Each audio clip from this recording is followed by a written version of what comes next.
Derek Ramsey, ipinagtanggol si Pernilla Sue, kinwestiyon sina Filmar at Andy.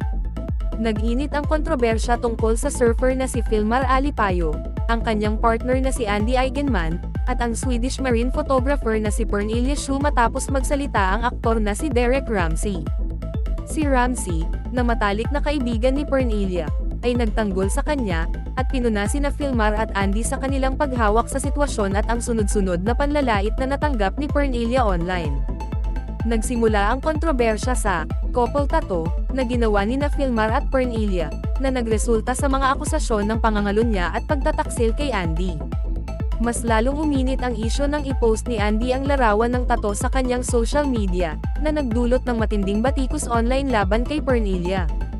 Sa isang video call interview kasama ang entertainment vlogger na si OG Diaz, ipinahayag ni Derek ang kanyang pagkadismaya at galit kay Filmar dahil sa paglalabas niya ng kanyang mga problema kay Andy sa social media. Hinimok niya si Filmar na "BA man" at harapin ang sitwasyon ng private, binibigyang diin na hindi dapat ginagamit ang social media bilang larangan ng kanilang mga problema. Pinuna rin niya ang mga kilos ni Filmar, na sinasabing dapat sana ay ipinagtanggol niya si Pernilla laban sa mga panlalait online at nilinaw na hindi siya ang may kasalanan sa nangyari. Umabot din ang pagpuna ni Derek kay Andy. Kinwestiyon niya ang motibo ni Andy sa pag-post ng tattoo online, na nagmumungkahi na ito ay isang sadyang kilos upang saktan si Pernilla.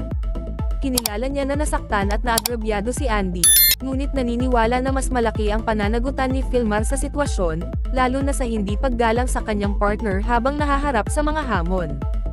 Dagdag pa, binigyang diin ni Derek na hindi layunin ni Pernilla na saktan si Andy o magnakaw sa kanyang asawa. Ipinaliwanag niya na ang couple tattoo ay isang maling pag-unawa na nagmula sa mga pagkakaiba ng kultura.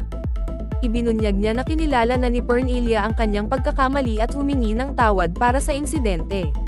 Mas mahalaga pa, nakipag-ugnayan siya kina Andy at Filmar upang subukang lutisin ang isyu. Ipinahayag ni Derek ang kanyang pagkadismaya sa reaksyon ni Filmar sa mga pagtatangka ni Pernilla na iwasto ang sitwasyon. Ipinakita niya na si Pernilla, na nagdurusa sa walang tigil na panlalait online, ay gumawa ng mga hakbang upang harapin ang sitwasyon, habang si Filmar ay basta na lang tumanggi. Ang buong insidenteng ito ay nagpapakita ng mga negatibong kahihinatnan ng panlalait online at ang kahalagahan ng paghawak sa mga personal na isyu ng private.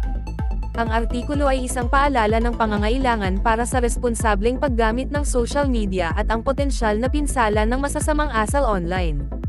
Habang ang mga relasyon ay maaaring maging komplikado at mahirap, ang paggamit ng mga platform ng social media bilang larangan ng digmaan ay nagpa-trigger lamang sa mga problema at maaaring magkaroon ng malubhang kahihinatnan para sa mga individual na kasangkot.